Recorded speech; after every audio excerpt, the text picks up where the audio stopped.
Man, this movie was awesome. I love the part where the crow said, "It's crowing time," and then crowed all over those dudes. And then Brandon Lee's ghost suddenly appeared and crow slapped him. And then turned to the camera and went, "Nah, nah, nah, nah, that's all crows." No, but in all seriousness, this movie is not as terrible as you think it's going to be. It's not very good. Hi, everyone. At least it's better than The Forge. I'll stand by that. Hi, everyone. It's me, Grant, the movie and TV guy. Excuse me. Welcome to Raising Popcorn with Grant, everybody. And today we are talking about a movie. Movies and TV, that's what we do here. And that movie is The Crow remake. So The Crow is directed. Well, The Crow was directed by Alex Proyas and starred Brandon Lee. The Crow, this one is directed by Rupert Sanders, who previously did Snow White and the Huntsman. He's next going to adapt one of my favorite books, The Things They Carried. I hope he does that better than he does this. Review with Drew, right on cue. How's it going, buddy? And, all right. What is the movie about? Well, the film centers on Eric. He's played by Bill Skarsgård, who is not to blame here. He is a drug addict coping with a loss in his life, particularly of an animal friend of his when he was a child. And while in a rehabilitation center that looks a lot like Oz, he soon crosses paths with Shelley, another addict with a shadowy past. She's played by FKA Twigs, who also is not to blame here.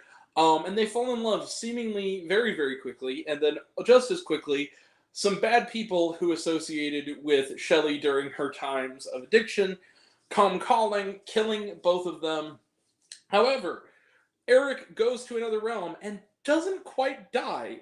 Turns out his soul can't rest because the wrong things have not been made right, and he is resurrected and seeks bloody, bloody vengeance against those who killed him and Shelley, also with the goal to find his way to hell to bring her back. The key to that is evil businessman Vincent Rogue, played by Danny Houston, which of course Danny Houston's the bad guy. And it's who basically is an immortal demon of some kind.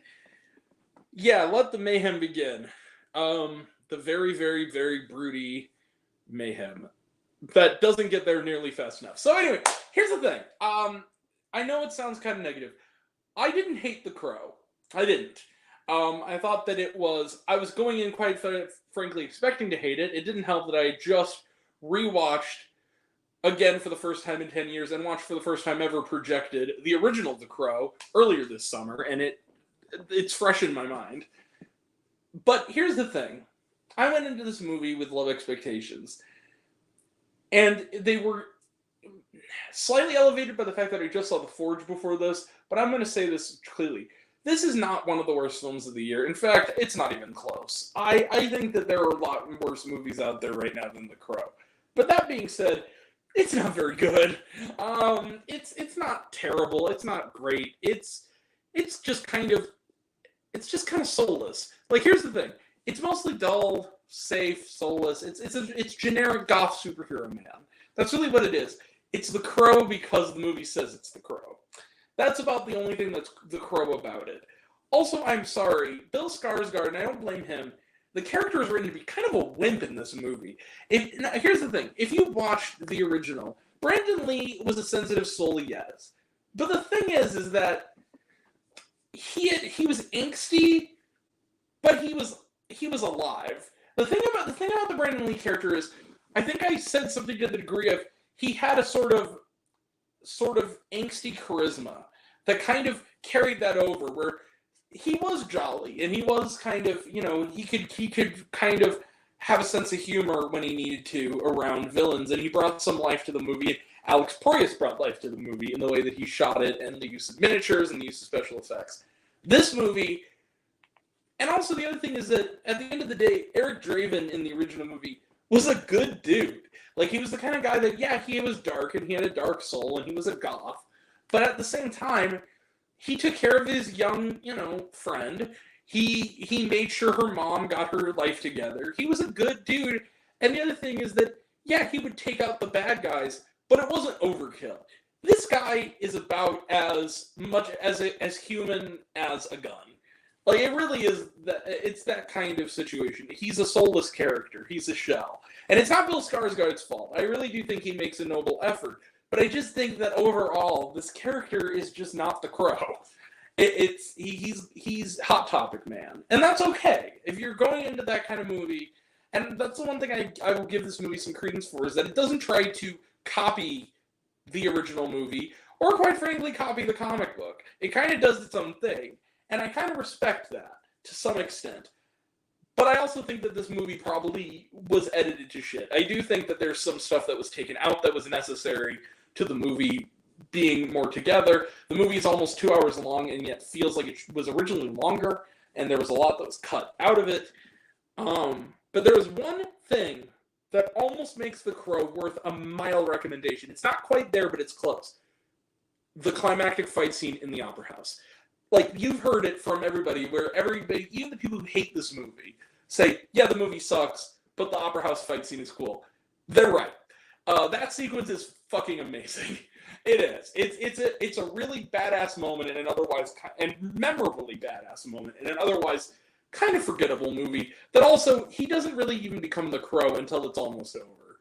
It feels like one of those movies where, like, it almost felt like one of those movies where, like, they had the rights and they were going to run out if they didn't make a Crow movie, so they had to make it. And it just, it felt slapped together, unfortunately. It wasn't unwatchable, it wasn't terrible, it wasn't Borderlands or anything.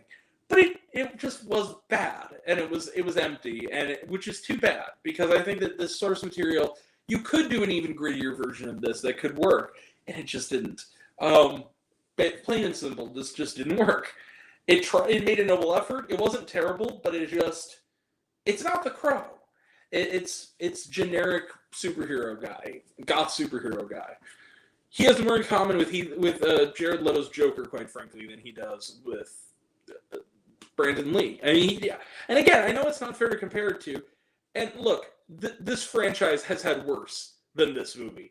City of Angels, anyone. Like, I understand this, but, like, it still doesn't make this movie very good. I'm not gonna be too hard on it. It's just mediocre. I'm gonna give it 2 stars, because I just think that it almost gets a 2.5 just for that scene. But it's kind of like a jewel in the center of an oasis of kind of nothing. It's that little smidge of personality and coolness in a sea of blandness, and that's unfortunate. So yeah, The Crow. We're just gonna call it there. I'm gonna give The Crow 2 stars rather out of 5. Not anything spectacular. It's the highest. It's you know, on the higher end of a negative recommendation. It's not the worst ever, but it's on the borderline. It's just not very good, unfortunately, and it could have been, and it wasn't. Anyway, The Crow, 2 stars. No, and in fact, not only does it make you want to see the original The Crow again, it's just, here's the thing, if you haven't seen it and you want to see a Bill Skarsgård fucking people up with R-rated gore, just go watch Boy Kills World. It's actually good, and it actually has a personality and a sense of humor, and it came out this year also. Just go watch that. I mean, that one's really fun. And honestly, a lot gorier than this movie. This movie kind of keeps the actual action to kind of a minimum. Anyway, trailer trash. Let's talk some trailer trash. I want 9 Days Bill Skarsgård back. God damn it! I kind of want to see him do more dramatic stuff that isn't genre movies. Honestly, I think he actually is a really terrific actor when he wants to be. Anyway, a trailer trash. Stars and trailer trash. A Complete Unknown talked about it. Looks great. I'm absolutely looking forward to that. The Monkey talked about it. Looks good. Kraven the Hunter. This is a Red Band trailer, and it's a new trailer. It doesn't look terrible, but like it just. I'm kind of over this universe. I think we can move on. The Front Room talked about it. Looks good. Joker Filet à Deux talked about it. Looks good. Speak No Evil talked about it. Looks good. Smile 2 talked about it. Looks good. Megalopolis. Talked about it. Looks good. Cannot wait for that. 1992. This looked interesting. I'm guessing this is going to be the last movie that Ray Liotta was in. I guess. I think this is like the last thing he's credited for. I don't know if anything else he shot beforehand hasn't come out yet. I think it's maybe his last film that is posthumous. But yeah, looks good. Will be worth seeing. It comes out next week. It'll be worth seeing just to see Ray Liotta one last time, if anything. And then the Killer's Game, talked about it, looks good. And was there shawarma?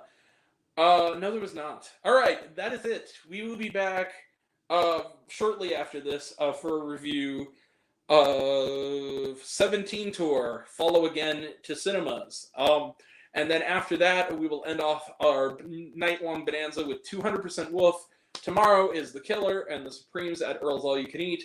Monday is AMC Screen Unseen. Tuesday is Incoming and The Last Screenwriter. So that's coming up. And that'll all be next time. And until next time, I'm Grant, the movie and TV guy. I see it all, and I'm happy to share it with you. I love you all. I appreciate you all. Love you all, class dismissed. I love you 3000. Be kind to one another. If you like this video, give it a like if you want to. Give it a subscribe if you want to. Give it the bell. I don't know what it does. That's what you're supposed to do, or so I've been told. Leave a comment, even if it's Hey Grant, I like waffles. It really helps out. If you want to find me else or reviews list and other fun stuff, you can find me on all my social media. I'm on literally everything, and either Raised on Popcorn with Grant or Raised on Popcorn. Take care of yourself. Take care of your mental health. It's incredibly important. And I want to know down below, what did you think of The Crow? Did you like the movie? Did you hate the movie? Think my opinion's good? Think I'm full of shit? Comment below. Let me know. And until we meet again, we're all raised on popcorn. Make mine with extra butter. I'll catch you guys next time. Take care, everyone. See you around. Bye.